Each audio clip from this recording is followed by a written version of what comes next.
نقصان جو ہے وہ برداشت کرنا پڑا ہے. لوگوں کی کارکردگی جو ہے وہ متاثر ہوئی ہے. ان کے جسم جو ہیں اس قدر شدید گرمی کے عادی نہیں ہے. لیکن اب ہر آنے والے سال میں یہ گرمی اور بڑھے گی. اس کی وجہ انہوں نے بنیادی طور پہ یہ بتائی ہے کہ اپنے آپ کو ٹھنڈا رکھنے کے لیے زیادہ سے زیادہ ایئر کنڈیشننگ جو ہے استعمال کی جائے گی. کل میں اپنے ایک دوست سے بات کر رہا تھا. میں نے کہا 99 میں جب پہلی مرتبہ گیا تھا تو وہاں میرے بھائی کے گھر میں پنکھا نہیں تھا, استعمال ضرورت نہیں پڑتی تھی.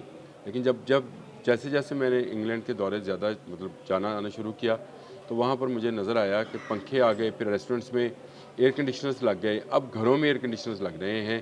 ایئر کنڈیشنر ٹھنڈی ہوا آپ کو دینے کے لیے باہر فضا میں گرم ہوا پھینکتا ہے. اب ان کو ہمارا مسئلہ سمجھ آئے گا کہ ہمیں بجلی کا کیا مسئلہ ہوتا ہے. یہ مسئلہ اب ان کو آ رہا ہے. وہ کہہ رہے ہیں کہ آنے والے وقت میں جتنا ہم ایئر کنڈیشننگ استعمال کریں گے اتنا ماحول زیادہ گرم ہوگا. تو ہر آنے والا دن ان کے لیے مزید گرمی لے کر آئے گا. مزید اس طرح کی گرمی کی وائبز جو ہیں یا اس طرح کی گرمی کی لہریں جو ہیں یورپ اور امریکہ کو متاثر کرنے والی ہے. اس خطہ میں جس میں ہم رہتے ہیں یہاں پر بارشیں زیادہ ہوں گی. پچھلے سال بھی آپ کو پتہ ہے دریاؤں میں جس طرح سے سیلاب آیا, راوی نے جس طرح سے بستیاں ڈبوئیں, اور یہاں سے لے کر سندھ تک جو ہے, اور خیبر پختونخوا سے لے کے کہنا چاہیے سندھ تک, اور یہاں سے میں نے اس لیے کہا کہ پنجاب سے بھارتی پنجاب سے بھی پانی اس طرف آیا. راوی اور ستلج نے بھی اپنا کام کر دکھایا اور اس طرح سے بہت بڑا علاقہ جو ہے وہ سیلاب کی زد میں آیا. فصلیں تباہ ہو گئیں, زمین کچھ نہیں اگائی, اتنی بارشیں ہوں گی.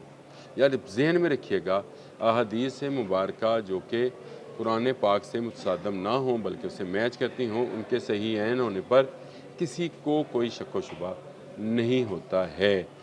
یہ احادیث مبارکہ جو ہیں جو مسلم میں, مستدرک الحاکم میں, مستند احمد میں آئی ہیں, یہ بلا وجہ نہیں تھیں.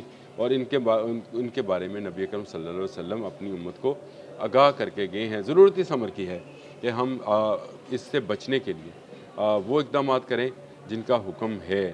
ایک حدیث مبارکہ اور آپ کو بیان کرنے لگا ہوں جس کا مفہوم بیان کر رہا ہوں کہ نبی اکرم صلی اللہ علیہ وسلم نے فرمایا کہ اگر جو ہے قیامت آ رہی ہو اور آپ کے ہاتھ میں پودا ہو, مفہوم بیان کر رہا ہوں, تو میں وہ پودا جو ہے زمین میں لگا دوں گا.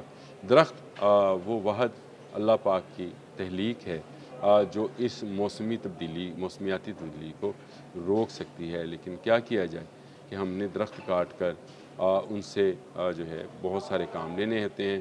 ہم نے دیگیں پکانی ہوتی ہیں درخت کاٹ کر, ہم نے درخت کاٹ کر کپڑا رنگنا ہوتا ہے. بہت سارے پلانٹس جو ہیں وہ یہ لکڑی استعمال کرتے ہیں. اس طرح سے بہت سارے بجلی جنریشن کے جو پلانٹس ہیں وہ لکڑی استعمال کرتے ہیں.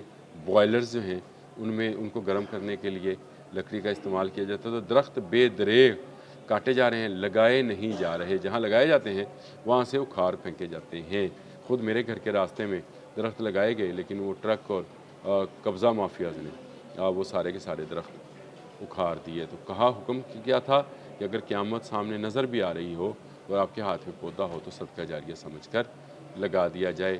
لیکن نہ یورپ نے خیال کیا, نہ چین نے, نہ بھارت نے, نہ پاکستان, کسی ملک نے بھی, میں کسی کا نام نہیں لیتا, ہم نے پلانٹیشن کی طرف توجہ ہی نہیں دی. اس کی وجہ سے بارشیں اور پانی ہماری طرف بڑھ رہا ہے. آج اس مرتبہ بھی زیادہ پیش گوئی یہی ہے کہ شدید بارشیں ہوں گی, اور اتنی شدید بارشیں ہوں گی کہ آپ سے وہ پانی سنبھالے نہیں سنبھلے گا. سیلاب آئیں گے, دریا ابلیں گے, کیا ہوگا کیا نہیں ہوگا. لیکن میرے نبی حضرت محمد مصطفیٰ صلی اللہ علیہ وآلہ وسلم کا کہا ہوا جو ہے وہ غلط نہیں ہے. زیادہ بارشیں جو ہیں وہ زمین کے اگاؤ کو متاثر کریں گی, یعنی اس پر سے فصلیں جو لگی بھی ہوں گی وہ بھی خراب ہو جائیں گی, اور پھر کئی سالوں تک وہاں پر جو ہے فصلیں نہیں ہو پائیں گی, کیونکہ ہر سال بارشوں کی تعداد میں اضافہ ہوتا چلا جائے گا. انٹارکٹیکا پگھلتا چلا جائے گا, وہاں کا پانی سمندر میں شامل ہوتا جائے گا.